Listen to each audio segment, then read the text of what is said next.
Assalamualaikum warahmatullahi wabarakatuh. Baiklah, di sini saya sebagai moderator dari kelompok 5 akan membahas model-model pembelajaran biologi dengan mata kuliah Strategi Pembelajaran Biologi dan dosen pengampu Profesor Dr. Lutfi dengan seksi 007. Baiklah, di sini kami beranggotakan Angelika Fitricia Sinaga dengan NIM 21031003, Heni Riris Pakpahan dengan NIM 21031016, Messi Naitul dengan NIM 21031078, Mulyani Dwi Putri dengan NIM 21031023, dan Feni dengan NIM 21031162. Baiklah, kita masuk ke sub materi yang pertama, yaitu karakteristik model pembelajaran yang akan dijelaskan oleh Feni. Kepada Feni dipersilakan. Baiklah, yang pertama ada karakteristik model pembelajaran. Menurut Bruce and Well, pada tahun 1980 mengidentifikasi karakteristik model pembelajaran ke dalam aspek-aspek berikut. Yang pertama ada sintaks. Suatu model pembelajaran memiliki sintaks atau urutan atau tahapan-tahapan kegiatan belajar yang diistilahkan dengan fase yang menggambarkan bagaimana model tersebut dalam praktiknya. Misalnya bagaimana memulai pelajaran. Yang kedua ada sistem sosial. Sistem sosial menggambarkan bentuk kerjasama guru, peserta didik dalam pembelajaran atau peran-peran guru dan peserta didik dan hubungannya satu sama lain dan jenis-jenis aturan yang harus diterapkan. Peran kepemimpinan guru bervariasi dalam satu model ke model pembelajaran lainnya. Dalam beberapa model pembelajaran, guru bertindak sebagai pusat kegiatan dan sumber belajar. Hal ini berlaku pada model yang berstruktur tinggi. Namun dalam model pembelajaran yang terstruktur sedang peran guru dan peserta didik seimbang. Setiap model memberikan peran yang berbeda pada guru dan peserta didik.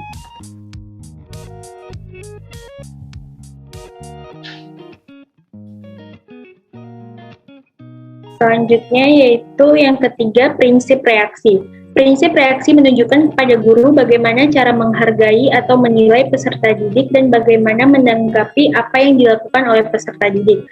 Sebagai contoh, dalam suatu situasi belajar, guru memberikan penghargaan atas kegiatan yang dilakukan peserta didik atau mengambil sikap netral.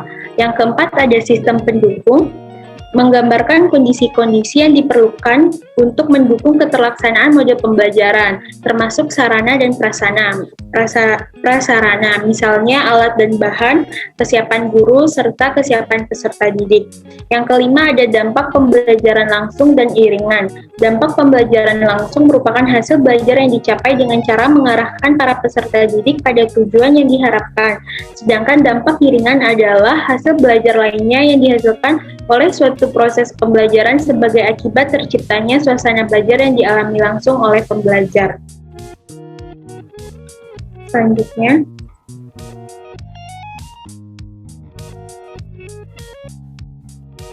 menurut Ryan L. Tobin dan kawan-kawan pada tahun 1990 mengidentifikasi 5 karakteristik suatu model pembelajaran yang baik, yang meliputi yang pertama ada prosedur ilmiah. Suatu model pembelajaran harus memiliki suatu prosedur yang sistematik untuk mengubah tingkah laku peserta didik atau memiliki sintaks yang merupakan urutan langkah-langkah pembelajaran yang dilakukan guru peserta didik. Selanjutnya ada spesifikasi hasil belajar yang direncanakan. Suatu model pembelajaran menyebutkan hasil-hasil belajar secara rinci mengenai penampilan peserta didik. Selanjutnya ada spesifikasi lingkungan belajar. Suatu model pembelajaran menyebutkan secara tegas kondisi lingkungan di mana tanggapan peserta didik diobservasi. Ada juga kriteria penampilan. Suatu model pembelajaran merujuk pada kriteria penerimaan penampilan yang diharapkan dari para peserta didik. Dan selanjutnya ada cara-cara pelaksanaannya. Suatu model pembelajaran menyebutkan mekanisme yang menunjukkan reaksi peserta didik dan interaksinya dengan lingkungannya. Sekian pembahasan dari saya, selanjutnya saya serahkan kepada moderator. Baik, terima kasih kepada Feni atas penjelasannya. Baiklah, untuk sub materi selanjutnya yaitu model pembelajaran kooperatif yang akan dibacakan oleh Mulyani. Kepada Mulyani dipersilakan.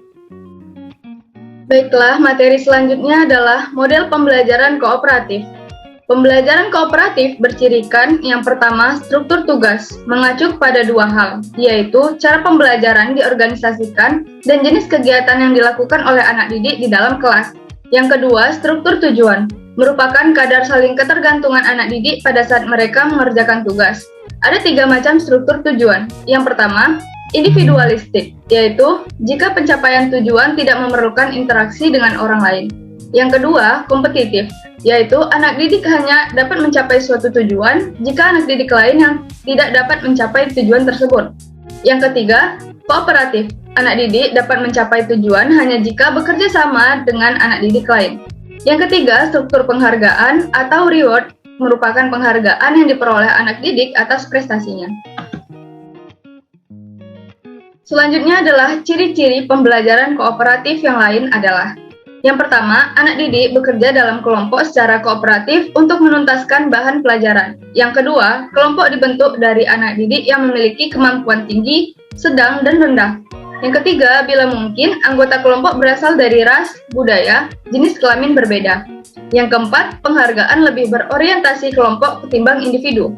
Dalam pembelajaran kooperatif ini ada 5 unsur, yaitu saling ketergantungan positif, tanggung jawab perorangan, tatap muka, komunikasi antar anggota, dan evaluasi proses kelompok. Selanjutnya, variasi model pembelajaran kooperatif ada beberapa macam, yaitu A. Student Team Achievement Division atau STAD.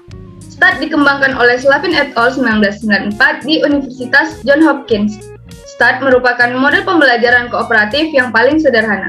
Bisa teman-teman lihat, ini adalah contoh dari Student Teams Achievement Division atau STAD. B. Jigsaw. Jigsaw dikembangkan dan diuji cobakan oleh Aronson et al. 1978 di Universitas Texas dan kemudian diadaptasi oleh Slavin et al. Di Universitas Johns Hopkins. Jigsaw memiliki 8 langkah mudah agar seisi kelas meraih sukses belajar. Yang pertama, siapkan materi. Bagi materi menjadi beberapa subtopik. Yang kedua, jelaskan. Beri penjelasan materi dengan kompetensi dan kompetensi dengan singkat. Yang ketiga, buat kelompok heterogen yang berisi prestasi akademik, jenis kelamin, dan kemampuan verbal. Yang keempat, baca materi. Membaca berulang, bukan menghafal. Yang kelima, diskusi kelompok ahli, yaitu berdiskusi, mencatat poin penting, dan berlatih presentasi. Yang keenam, presentasi di kelompok Jigsaw. Lakukan bergantian dengan waktu relatif sama. Yang ketujuh, kumpulkan laporan. Inilah produk yang mereka hasilkan. Dan yang terakhir adalah penilaian. Teknik penilaian lisan lebih cocok ketimbang tertulis. C. Group Investigation atau GI. Model pembelajaran ini dirancang pertama kali oleh Telan dan dikembangkan oleh Sharon et al. 1984 di Universitas Tel Aviv. Dalam penerapan GI ini, guru membagi kelas menjadi beberapa kelompok dengan jumlah anggota 5 orang yang heterogen. Langkah-langkah model group investigation yang pertama adalah seleksi topik, yang kedua merencanakan kerjasama, yang ketiga implementasi, yang keempat analisis dan sintesis, yang kelima penyajian hasil akhir, dan yang keenam adalah evaluasi.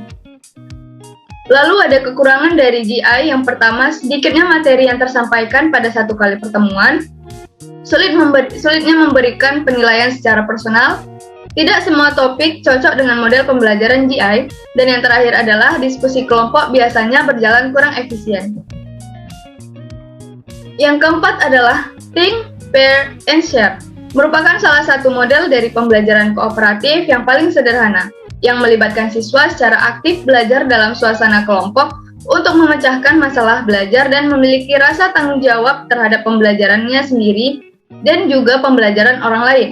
Model pembelajaran ini dikembangkan oleh Lyman et al. 1985 dari Universitas Maryland. Dan yang terakhir adalah Numbered Hit Together.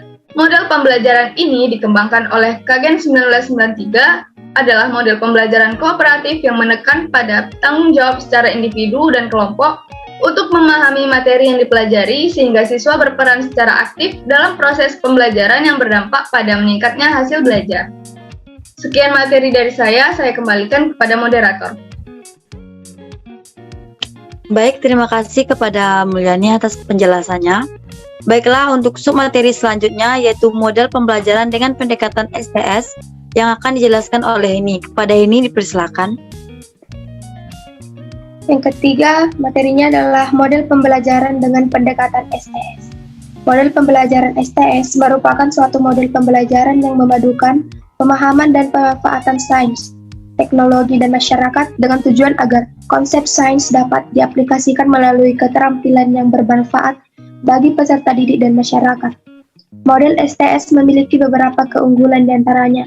1. Membentuk individu yang memiliki literasi sains dan teknologi. 2. Memiliki kepedulian terhadap masalah masyarakat dan lingkungan. 3. Pembelajaran dengan model STS terdapat beberapa metode saintis yang merupakan bagian dari pembelajaran biologi, yaitu melakukan eksperimen untuk mengatasi permasalahan yang ada di lingkungan. 4. Mampu mengakomodasi siswa untuk belajar melalui serangkaian kegiatan ilmiah.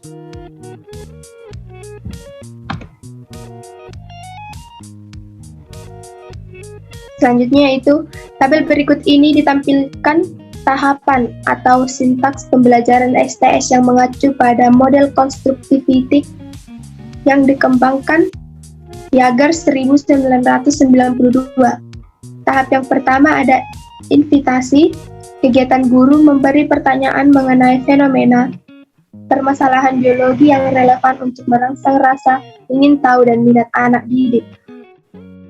Untuk mengetahui hal-hal yang sudah diketahui anak didik. Kegiatan siswa, anak didik memberi respon secara individual atau kelompok dan mengajukan suatu masalah atau gagasan yang akan dibahas. Tahap yang kedua yaitu eksplorasi. Kegiatan guru memberikan tugas anak-anak didik mendapatkan informasi yang cukup melalui membaca, observasi, wawancara, diskusi, mengerjakan LKS, dan sebagainya. Kegiatan siswa mencari informasi dan data dengan membaca, observasi, wawancara, berdiskusi, merancang eksperimen, dan menganalisis data.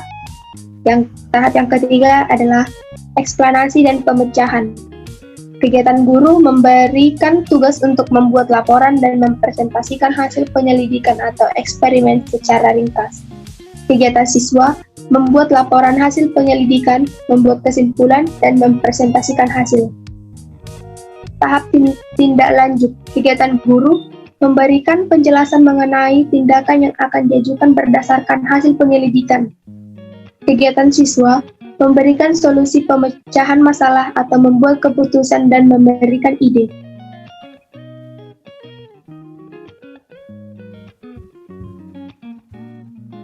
Model pembelajaran STM adalah suatu model pembelajaran yang menggunakan suatu ide yang tengah terjadi di masyarakat sebagai dan dalam pembelajaran. STM bertujuan untuk mempersiapkan siswa yang mampu mengamalkan nilai-nilai sains, menerapkan pengetahuan ilmiah, dan memecahkan masalah di lingkungan masyarakat. Pendekatan STM merupakan gabungan antara pendekatan konsep, pendekatan keterampilan proses, pendekatan CBSA, pendekatan inquiry dan discovery, serta pendekatan lingkungan. Susilo 1999. Filosofi yang mendasari pendekatan STM adalah filosofi konstruktivisme, yaitu siswa menyusun sendiri konsep-konsep di dalam struktur kognitifnya, berdasarkan apa yang telah mereka ketahui sebelumnya. Ada 6 ranah yang dikembangkan melalui STM, yaitu 1. Konsep, 2. Proses, 3. Kreativitas, 4. Sikap dan nilai, 5. Penerapan, dan 6. Hubungan atau keterkaitan, Jaeger 1992. Sekian materi dari saya kembalikan kepada moderator. Baik, terima kasih atas penjelasan materinya ini. Untuk STS, saya akan menyebutkan kepanjangannya adalah Science Technology Society, dan STM adalah Sains Teknologi Masyarakat. Baik, untuk submateri selanjutnya yaitu model pembelajaran dengan pendekatan konstruktivistik yang akan dijelaskan oleh Angel. Kepada Angel dipersilakan. Baiklah, materi selanjutnya yaitu model pembelajaran dengan pendekatan konstruktivistik. 1. Hakikat konstruktivistik merupakan salah satu aliran filsafat pengetahuan yang menekankan bahwa pengetahuan merupakan hasil konstruksi kita sendiri. Pengetahuan tidak dapat dipindahkan begitu saja dari seorang dosen kepada mahasiswa. Mahasiswa sendirilah yang harus mengartikan apa yang diterima dari dosen dengan penyesuaian terhadap pengalaman-pengalaman mereka atau konstruksi yang telah mereka bangun dan atau memiliki sebelumnya.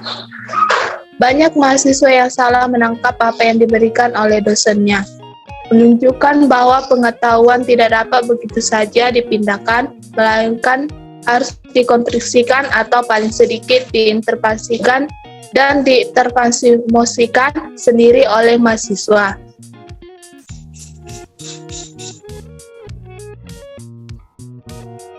Perbedaan paradigma antara belajar terpusat pada dosen dengan belajar yang berpusat kepada mahasiswa dapat dilihat pada tabel berikut.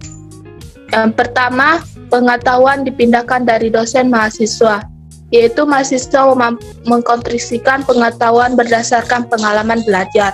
Yang kedua, mahasiswa pasif, dosen yang aktif mempersiapkan pembelajaran mahasiswa aktif. Waktu penilaian berbeda dengan waktu pembelajaran, yaitu dilakukan pada waktu bersamaan. Selanjutnya, dosen menitikkan beratan pada jawaban yang benar. Dosen menitikkan berat pada persepsi manusia, mahasiswa, dan apa yang sudah diperoleh. Selanjutnya, individual, kooperatif, dan kolaboratif. Titik berat pada materi yang harus diberikan, yaitu titik berat pada bagaimana mahasiswa belajar. Selanjutnya, dosen sebagai sumber pengetahuan, yang dimana dosen sebagai fasilitator dan mediator.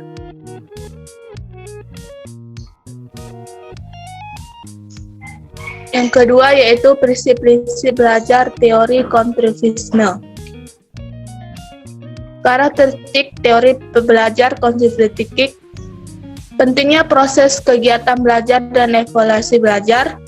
Peran siswa lebih utama dalam proses belajar. Peran pendidik lebih sebagai tutor, fasilitator, dan mentor.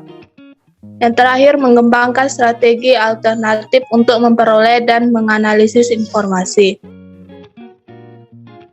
Yang selanjutnya adalah ciri-ciri pembelajaran secara konstruktivisme. Yang pertama adalah menggalakkan proses edukasi murid. Yang kedua, menggalakkan murid bersoal jawab. Yang ketiga, memberi peluang kepada murid membina pengetahuan baru. Dan yang terakhir, pembelajaran secara kooperatif.